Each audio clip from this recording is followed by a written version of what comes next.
What does being an American mean to you?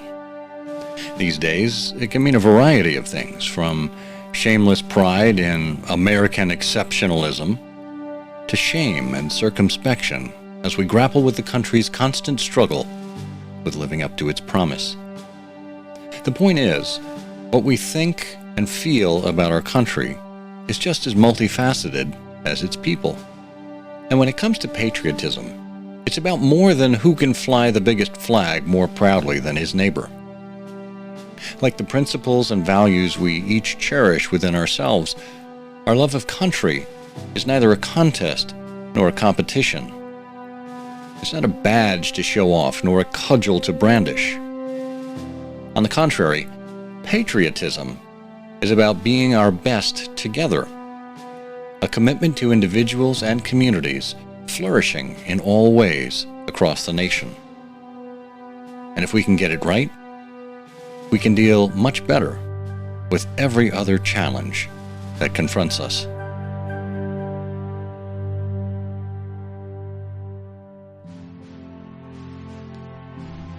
Have you ever admired a leader and wondered just what it is that makes her who she is? How he came to embrace the things that advanced him? Welcome to Timeless Leadership, where we look at the principles that define success.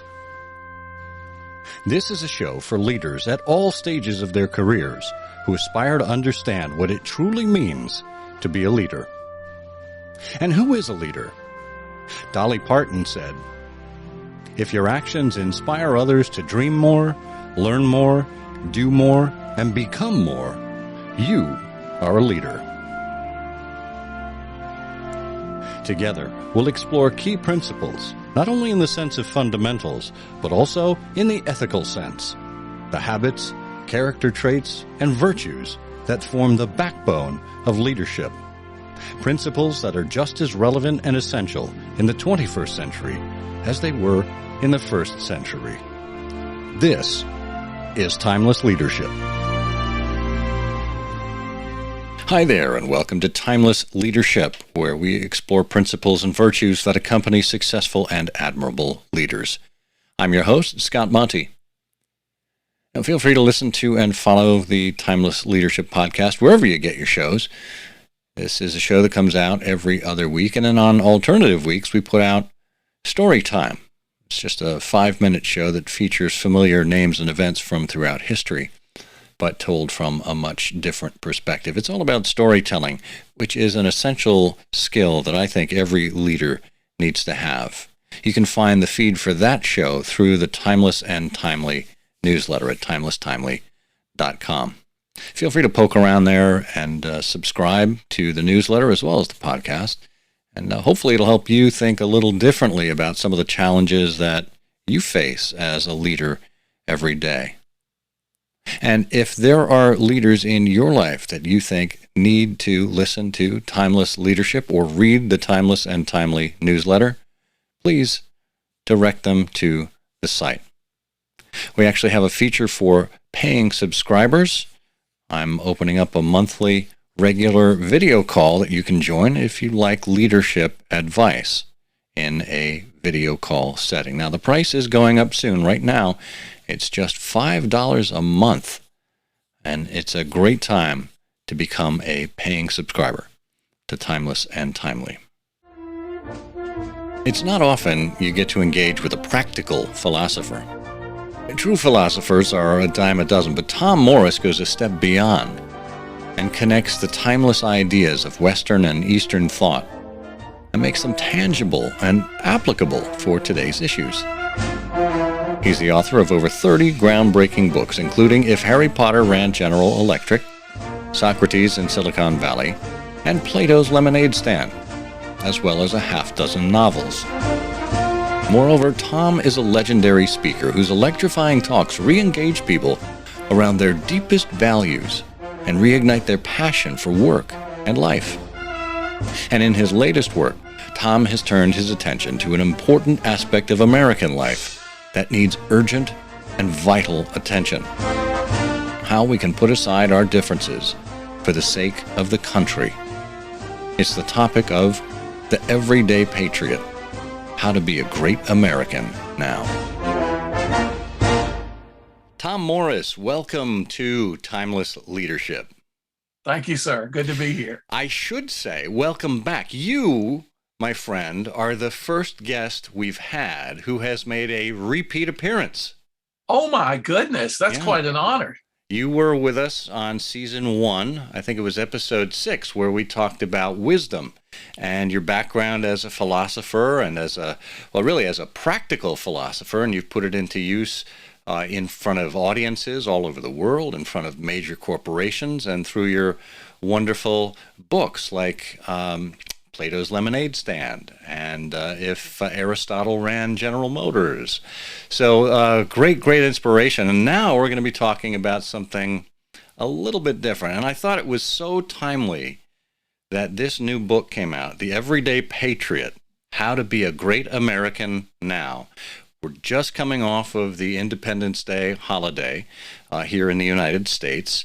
And here's this book all about patriotism. It just seemed, as we like to say on the newsletter, very timely. How did it come about, and how is it that it's coming out right now?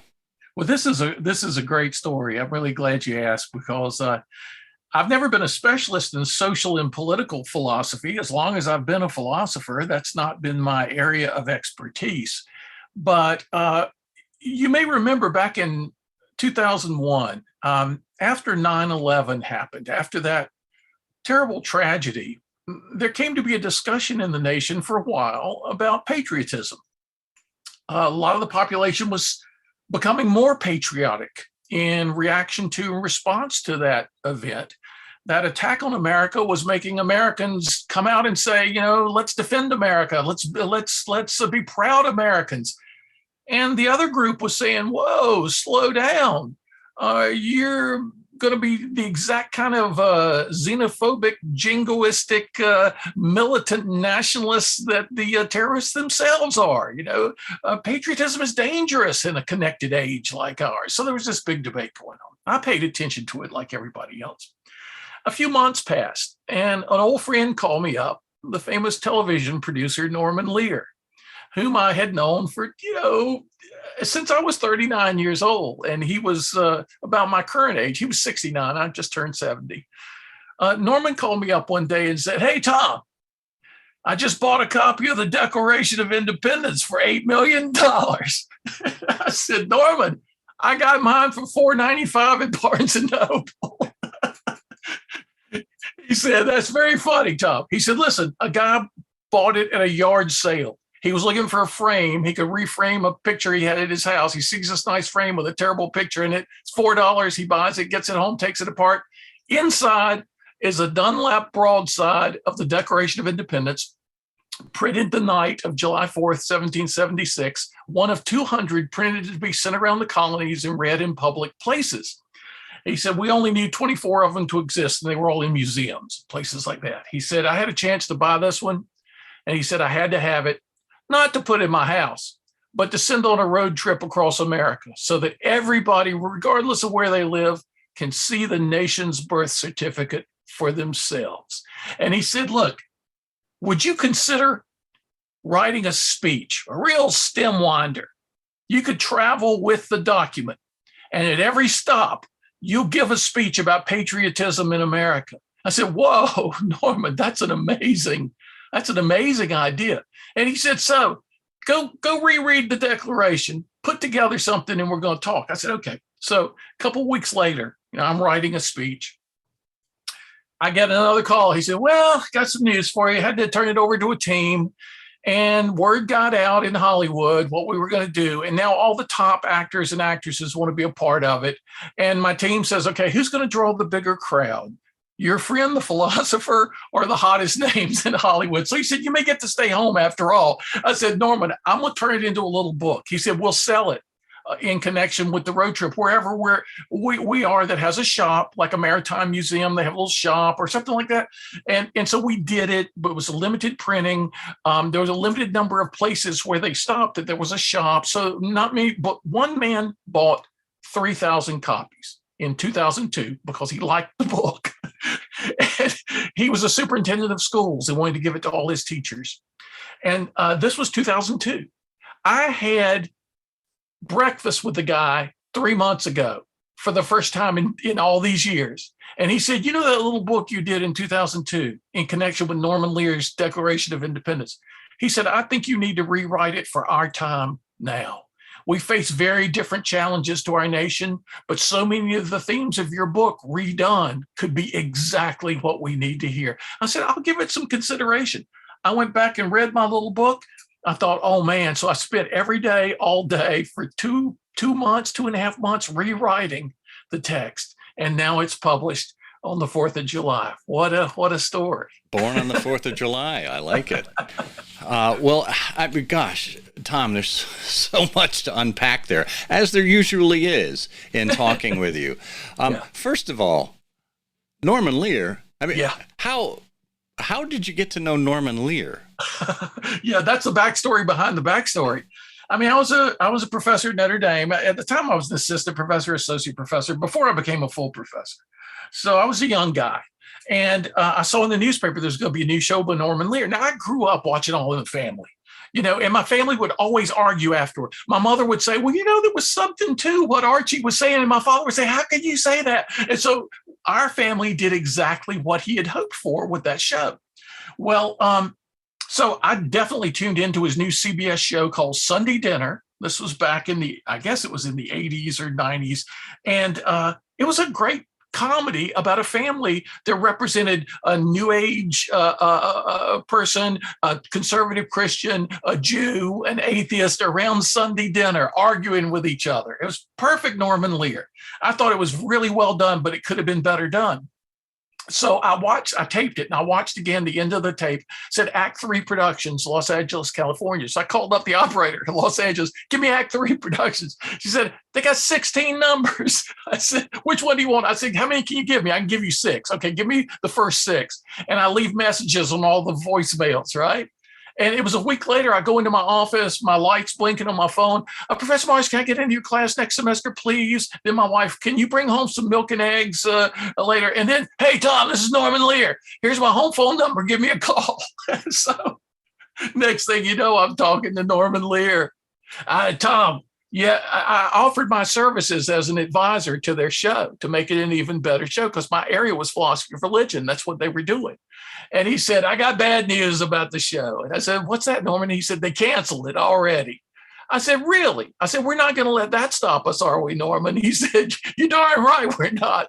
And next thing you knew, he was flying me to his vacation house in Vermont. He was coming to my speeches in Las Vegas. He was going with me to a speech in California, taking me to his house in LA. And we were getting to be good buddies because he said, Tom, I finally discovered the 2 most important things in life are ethics and spirituality.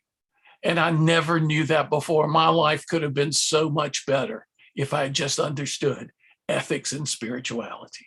I said, wow, Norman, that's the kind of philosophy I do. It's all about that. It's all about the wisdom side of things. And so we kind of bonded over that. And throughout the years, we've had this amazing friendship. So he's about to turn 100. And we talked not too long ago. He's just as active and lively last time we talked as ever. So it's been quite a relationship. And it gets me involved in all kinds of crazy things like writing about patriotism. Well, that's fantastic. And you know what's really interesting to me, he said he was really into ethics and spirituality.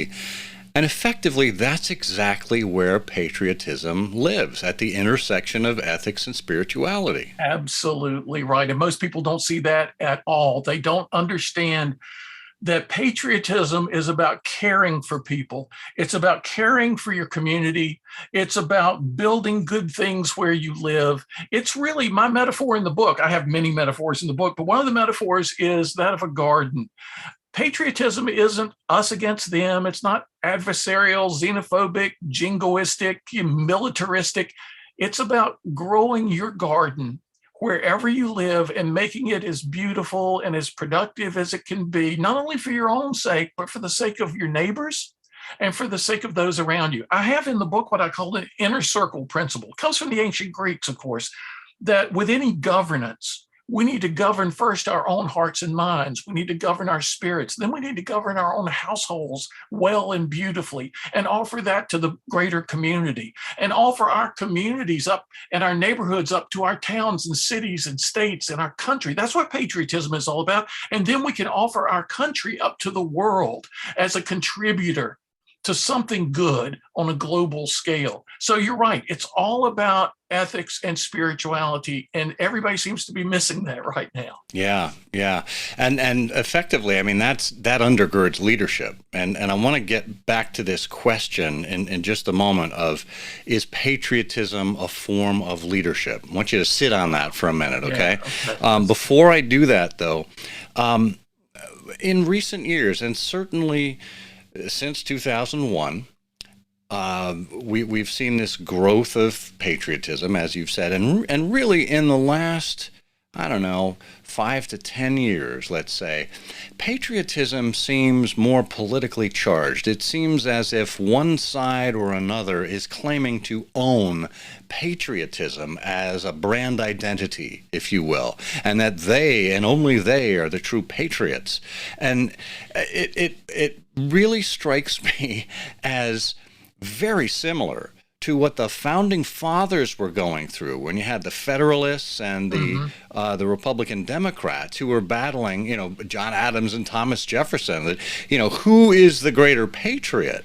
And there, of course, you had the two of them, Adams and Jefferson, dying on the same day, on July 4th, 1826, 50 years to the day after the signing or the dating of the Declaration of Independence. Two of our greatest early founding fathers, perhaps two of our greatest patriots, couldn't see eye to eye politically as to how the country was supposed to work. So take us through this. Is patriotism really owned by one side or another? How does that actually play out? Yeah, it looks like the old childhood adolescent game of capture the flag, doesn't it? It's my flag. No, it's my flag. And, we regret partisanship, we regret factionalism, and yet we see it going on from the earliest days. As you said, John Adams got pretty discouraged, and his wife, Abigail, had to write him some encouraging letters. To hang in there. There's a tide in the affairs of men, which taken at the flood leads on to fortune. She quoted Shakespeare, Julius Caesar. We must take this current, she was saying to him, hang in there. Yes, everybody's disagreeing about everything, but you can bring these people together. You can help make it happen. You miss your home, you miss your family, you miss your farm. We all miss you, but do this job that needs to be done. And it's funny, in my own small, minuscule way, I had to take the same attitude in writing this book. Like I said, I spent sort of all day, every day for a couple months when I should have been doing other things. I could have been doing other things, but I felt a sense of obligation. I felt a sense of a rising tide of people saying, we've taken partisanship, divisiveness about as far as you can take it and still have a country. What are we going to do next? What are we going to do now? And so I wanted to take people back to our founding document to see the ideals and values that should guide our next steps into the future. Because often, and I know you and I are kindred spirits in this way, we find our greatest light for the future shed by the beacons of the past. And so if we can make that available to more people, what was the Declaration talking about? Life, liberty, and the pursuit of happiness. What's this all about? How do we embrace that? Because our founders were very philosophical individuals, and they knew not just some of the recent philosophers like John Locke and some of the Scottish philosophers. They knew Plato and Aristotle. They were grounded in the classics. And Plato, for example, I was in the Ritz-Carlton Battery Park in New York City with Hewlett-Packard's Board of Advisors for the Americas, the chief technology information officers for all the biggest corporations that Hewlett-Packard works with. We were having breakfast in this beautiful private dining room overlooking the Statue of Liberty, which is just outside the windows there. And the topic of politics naturally came up. And I said at one point in the conversation of about 10 CIOs, CTOs, I said, we know Aristotle thought that politics was the noblest endeavor about how best to live well together. And almost everybody at the table choked on their toast and eggs. And I thought one guy was going to spit his coffee out his nose. There was this loud laugh around the table. And one guy says, "How did we fall so far? How best to live well together?" And I said, yeah, that's an interesting question, isn't it? Because you read Aristotle's Politics and he has a formula. Now, he never makes it this succinct because, as you know, Aristotle's works are his lecture notes for his advanced students. So he wasn't tweeting, he wasn't writing, brief posts for Facebook or even writing a polished book. So I have to use my own words to make sense of his major ideas sometimes. And one major idea that leaps out at me from the Politics is this: the highest human accomplishments always come from people in partnership for a shared purpose. People, plural, in partnership, a certain kind of collaborative relationship for shared purpose, living well together in this case, right? So Aristotle believed that every great thing in life happens from a plurality of people. It isn't the lone genius out there who makes it happen. It's people together, not just Jefferson, not just Franklin, not just Washington, not just Adams, no, it's all of them together doing their own parts and collaborating despite their differences. That's the cool thing about collaboration. It doesn't mean everybody agrees on everything. It means you're able to set aside the things you can't settle to deal with the things you can agree on and make progress on those. And I think therein lies the genius of how the founding fathers put together our documents, the Declaration of Independence, certainly, and the Constitution. Because if you left it up to Alexander Hamilton, or if you left it up to James Madison, or Thomas Jefferson or John Adams, things could have gone wildly in a completely different direction. And in some ways, they were each other's checks and balances before we had governmental checks and balances. And that's what a good organization does, right? So when you're talking about all of these men coming together, and they were men at the time, unfortunately, that was just the reality of the situation. But the women were behind the scenes, like Abigail, pushing them.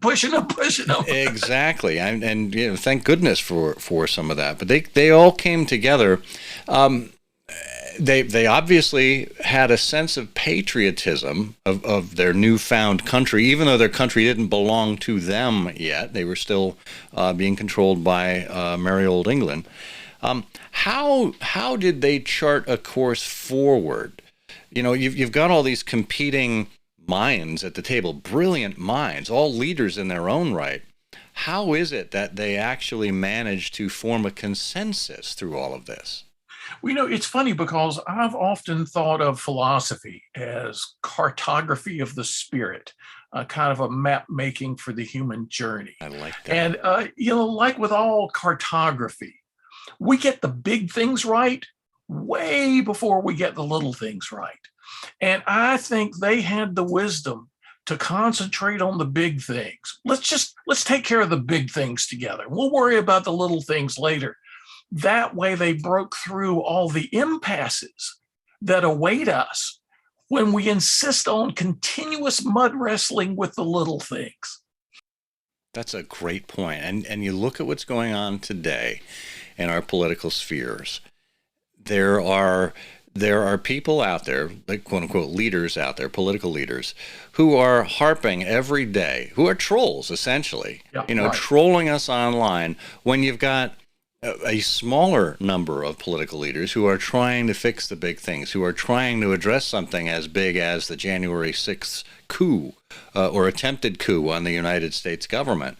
And it's like there are serious minds and there are minds that clearly are certainly not serious thinkers, but they're not serious leaders either. Right. You're absolutely right. I mean, it's to look at some of these folks' Twitter feeds, for example, some of our elected representatives in the highest offices in the nation And you would think that the biggest threat to humanity right now is critical race theory, or, whether vaccinations are safe or not.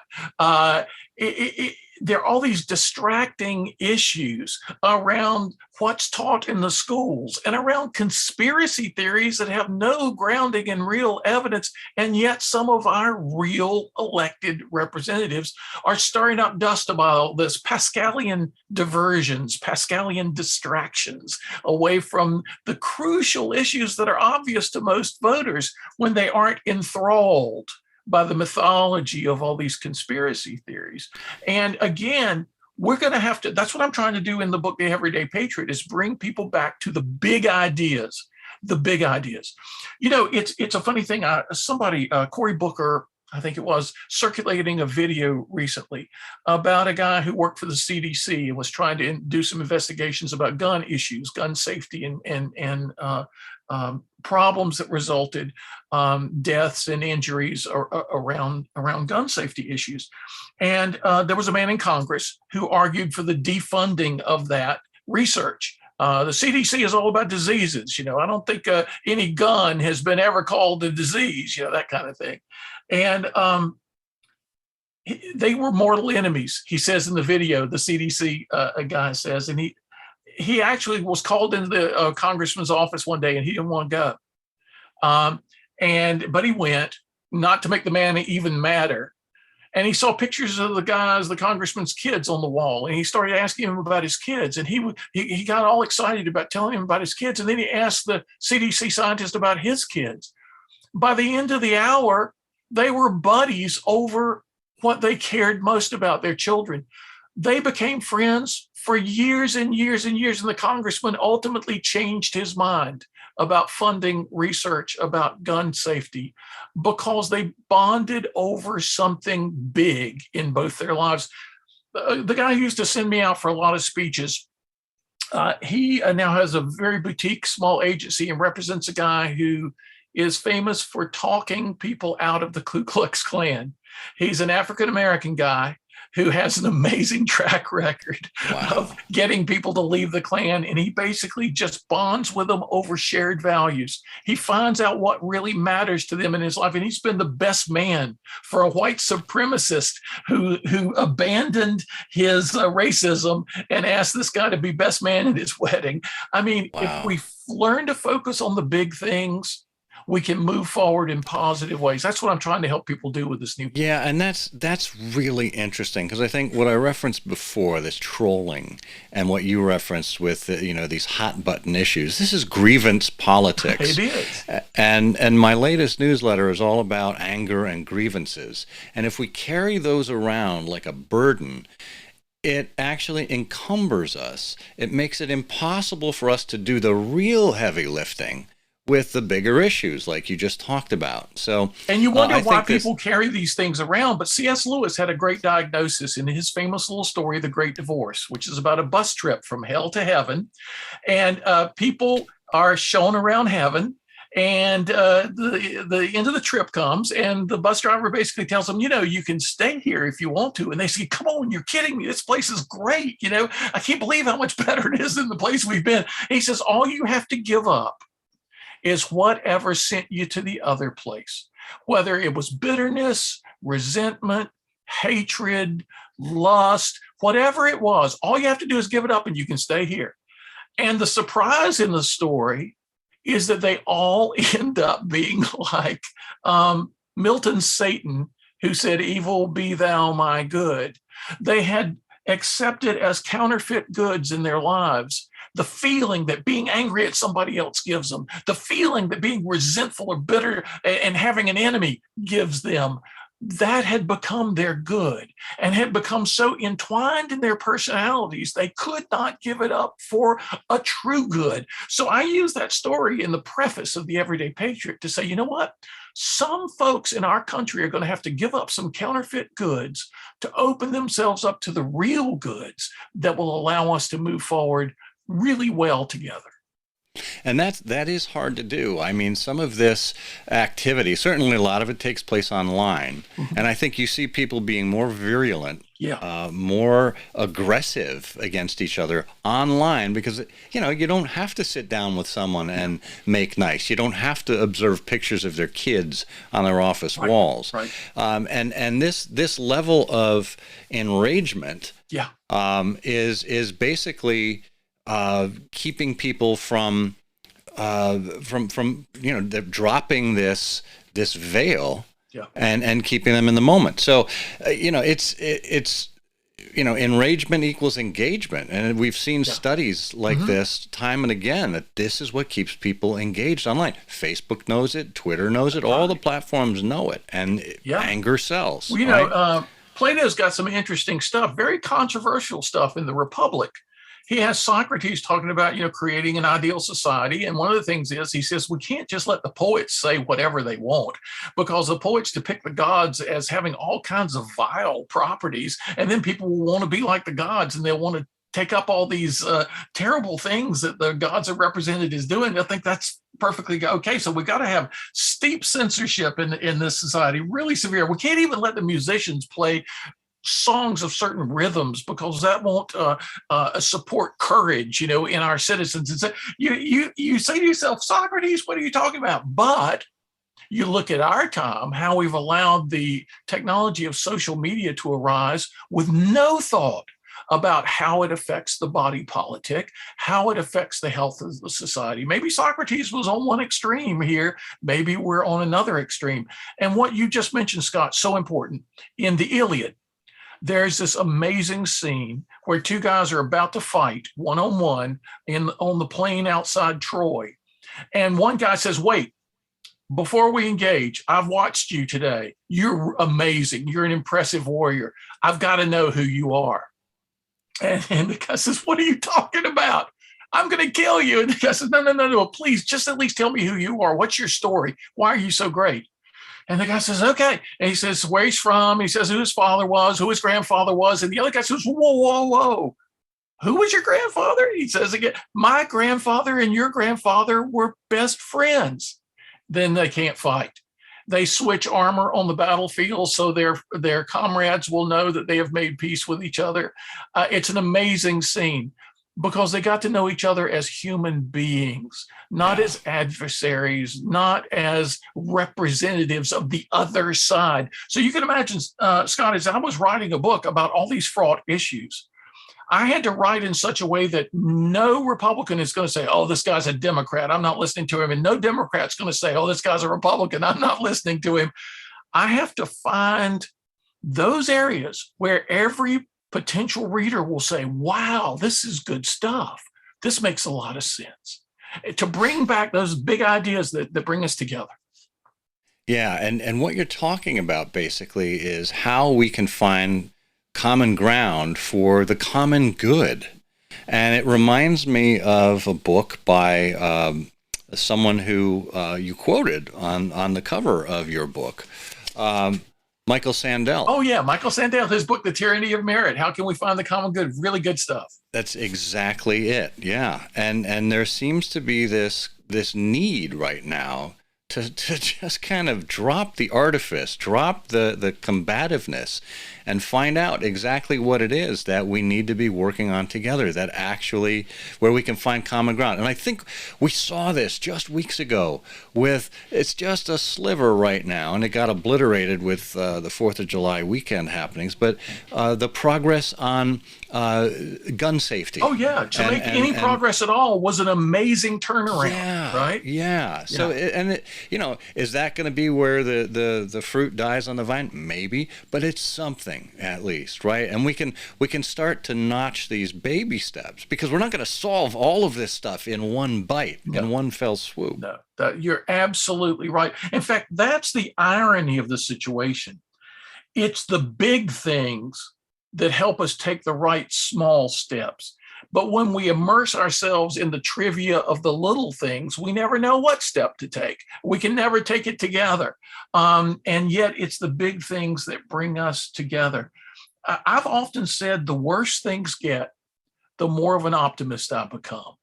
because people can tolerate unbelievably bad circumstances until things get literally intolerable. And then it's a swing of the pendulum back from that direction and extremity to which it's been trending. It starts to come back. So that's what I'm seeing the beginnings of right now in our culture. That is really, really interesting to me because we're seeing so many people who are almost giving up hope. And a recent piece I wrote, I quoted Dante in the Inferno. He was about to enter the gates of hell, and over the gates was written, "Abandon hope, all ye who enter here." Yeah, yeah, right? And without hope, what have you got? yeah. Right? I mean, hope is basically faith and belief. And if you give up believing in anything, then you've got nothing to go on. And the pessimists always seem to like they're the smart people, right? Because they'll tell you exactly why things aren't going to work. They'll tell you exactly all the things that have happened before and shoot down your hopes. Whereas when you're an optimist, you're basically asking people to take a leap of faith. You're asking them to believe in something that has not yet happened and to take it on good faith that together we're going to accomplish this. You're absolutely right. I was listening to NPR the other day and hearing an interview with the fourth great-grandchildren of, I think it was Frederick Douglass. And one of the young people was saying that pessimism is a tool of authoritarianism, is a tool of oppression. And it occurred to me, so is despair, so is despondency, so is hopelessness. They are tools of oppression. They are tools of authoritarianism. And I know so many people, good people, who when they heard I was doing my book, and these are people I'm close to, said, well, I've given up hope for America. They've actually said that sentence, well, I've given up hope for America. And I think really, because you know the story of Pandora's box, which in the Greek was really Pandora's big jar, right? She's given this gift box and she's told not to open it, which seems like a strange gift. But if you understand it's a jar, it was like an ornamental lid that wasn't supposed to be taken off. But she's curious, which is a good quality to have. And then she goes her own way, which can be a good quality too. So she opens the jar, the box, and then all the evils come out and spread it throughout the world. But her curiosity doesn't stop. And her courage doesn't stop. And she looks back in and at the very bottom finds one thing left, and that is hope. I've always loved that ancient image because, yes, the world is full of ills. Yes, our country is beset by many troubles and difficulties that look impossible. But as Horace taught us, the greater the difficulty, the greater the glory. So I want to point people to that one thing left in the bottom of the jar. Let's use that hope. Let's keep it alive and let's put it to work in our time. I love that. So I wanted to, I've got a couple of other things before we get back to that major question about the connection between patriotism and leadership. One is there was a film done, I think it was done during World War II or just after World War II. And it was called The House I Live In. And it starred Frank Sinatra. It was about 12 minutes long. And in it was centered around a song that he sung. And he didn't write it. It was, I think, Earl Robinson and Lewis Allen wrote it. And he basically is breaking up a fight of these kids in an alley because one kid was an immigrant and was being picked on and beaten up because of that. And he sat down with all the boys and kind of helped them understand what it meant to be an American.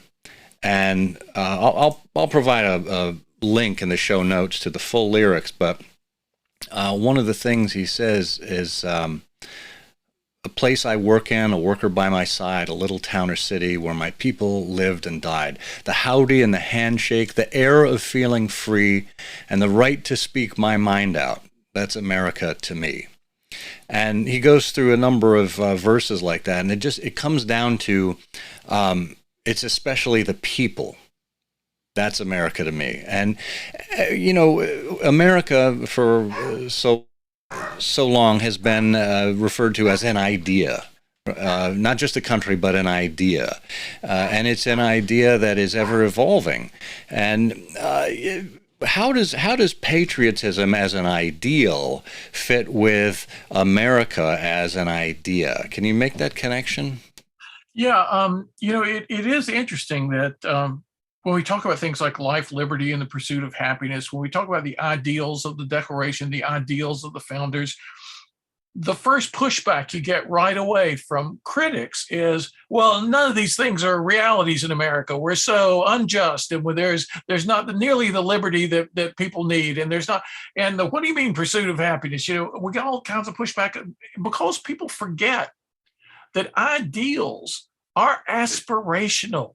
They're very seldom descriptive of actual behavior, but they're aspirational. They direct our behavior toward an end point, toward something that we may never actually get to perfectly, and probably won't, and almost necessarily can't, but it sends us in the right direction. Absolutely. So America, it's a funny thing because you think of ideas or ideals as abstractions.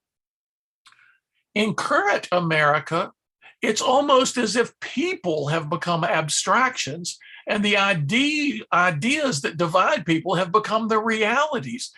We've got it backwards, upside down. America has always been founded on ideas, but it was ideas that could precisely bring together people. It's all about the people. That's what I like about that song you just mentioned. It's about every tile in the mosaic, every piece in the puzzle is a person. And our ideas help us to design ways in which those pieces can fit together beautifully. So I see America as based on ideas, and I see patriotism as based on ideas and images and metaphors to help us live well together. That's what it's all about. It isn't about anybody having their ideology rule over everyone else. It's about how best to live well together with all our differences that in some instances can just enhance the beauty of the mosaic. Yeah, and what's interesting there, this idea of aspiration. I mean, this Yeah. is what leaders do. They lead their people forward. They don't push them along. Typically, they're out there pulling from the front. And when you think about our founding fathers again, and not only the Declaration of Independence, but the Constitution, the preamble to the Constitution says, "We the people, in order to form a more perfect union." Not a perfect union, a more perfect union, right? Forever striving to improve is what that means, Yeah. right? Yeah, This is that's right. exactly what leaders need to do to lead their people forward, because there's never an end point. I mean, there's goals along the way, but there's never an end point. We are ever improving, ever evolving, ever evolving. And to me, my philosophy on personal growth is, it's not that I hope to be a better person in general. I hope to be better today than I was yesterday, and better tomorrow still, right? And repeat and rinse. Yeah, see, there's an ancient Hindu proverb that I've often quoted and I've always loved. There is no nobility in being better than another man. The only true nobility is being better than your previous self. This whole idea about making the most of what you have. It's not just about growth in general, right? Because cancer is a growth. It's about healthy growth with respect to your potential. And with leadership, the connection again between leadership and patriotism is all about paying attention to what's close and cultivating that in order to affect what's far, and can be affected by cultivating what's close. The best leaders cultivate what's close in order to have those distant results that they're looking for. They don't overlook their people. They don't overlook the immediate. They're cultivating their gardens and making those gardens beautiful, a concept that's hardly ever used in connection with business. But one business book I read decades ago, I love the title. I still remember the title, Perfecting a Piece of the World. We're not called upon to perfect the world. Nobody can do that. But try to make your little piece of it as good as it can possibly be. Well, that's what patriotism is all about, right? Patriotism is not preferring some places in people just because they happen to be close to me. There was this view of morality we got from Immanuel Kant that morality is utterly universal. There can be no preference for any particular person or relationship, or it doesn't matter if he's my son or my brother or she's my daughter or my wife. Everybody should be treated the same. Well, look, the only way human nature really works is to take care of those who are closest to you as preparation for taking care of those who are farther away. That's what I call the inner circle principle, right? There are concentric circles, I imagine, and each circle serves the one that's beyond it, the broader one. And then those broader circles have to return and support the innermost circles. It's a beautiful contribution to the overall good. And I think the best leaders understand that. That's a wonderful connection between leadership and patriotism, Tom. And I think where a lot of people get hung up today, and why we see this almost jingoistic or political party divide of who owns patriotism, who owns the flag as a symbol, for example. Well, I'm reminded of a quote from the British author Robert Aldington. He lived from 1892 to 1962. And he wrote, "Patriotism is a lively sense of collective responsibility. Nationalism is a silly cock crowing on its own dunghill." And I think that's what's happened these days is we have swapped out nationalism for patriotism. And this notion of collective responsibility, it's just as you laid out there of what a true leader does. It's all about community, and it's all about healthy community contributing to something greater than itself. It's about the individual contributing to something greater than himself or herself, and it's about those friendships and networks and communities also contributing to something greater. I think the ancients saw this pretty well, and we've become adrift a bit in our time. And I think this often happens. I mean, the history of American politics isn't a history of Platonic and Aristotelian beatitude. There's some rough moments and rough stretches, and we have to recall ourselves. In fact, I even explain in the preface to the new book, The Everyday Patriot, that I am hoping to reclaim the concept of patriotism. The way in my whole career I've tried to reclaim the concepts of success and happiness and wisdom and virtue, because as time passes, people lose their sense of what these great ideas really mean. And those of us who study the past have then a chance to recall people to the core insights that the greatest minds and hearts before us have had. And it's something that in our time is certainly greatly needed. It certainly is. And so my ultimate question to you, Tom, is as you've connected leadership and patriotism quite convincingly, I think, and yet patriotism is something that, this isn't just American, but we're talking about the United States right now, but it's something any American can espouse.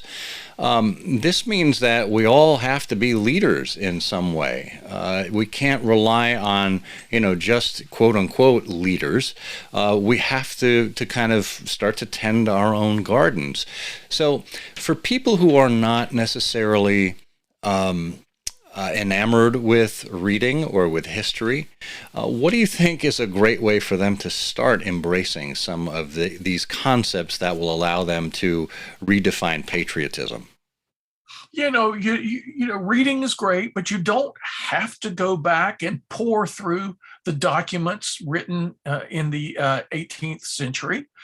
You don't have to study the great philosophers of the past if this is beyond the amount of time you have, the amount of energy you have at the end of the day, or beyond the kind of the training that you had in your own education. I tell people this all the time. That's why philosophers like me are trying to put these ideas into great stories and short books. That's the thing. The philosophers of the past never got the Twitter message that sometimes shorter is better.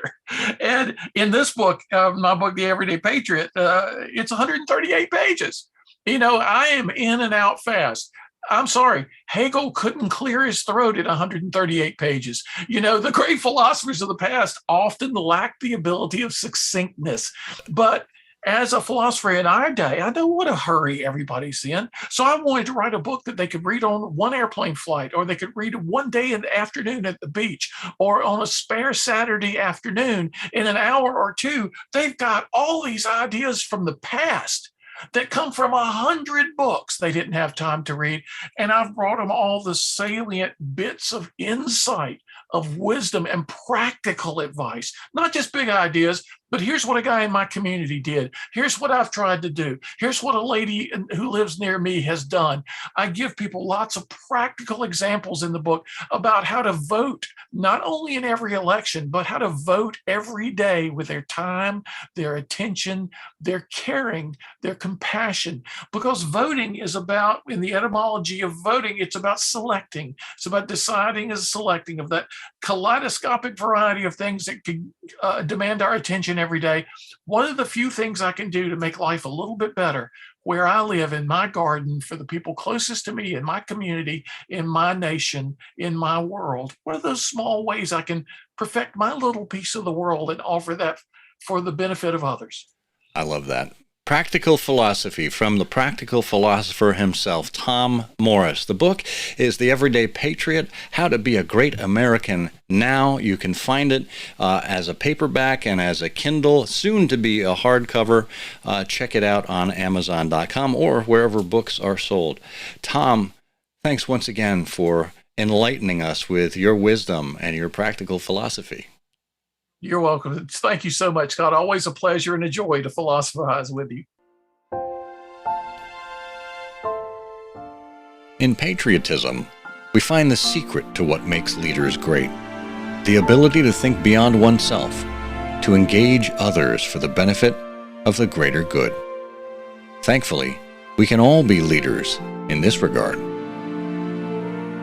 Thank you for joining us and for being an advocate for timeless and principled leadership, whenever and wherever you find it. I'm Scott Monty. Until next time, may you dream more, learn more, do more, and become more, for you are a leader.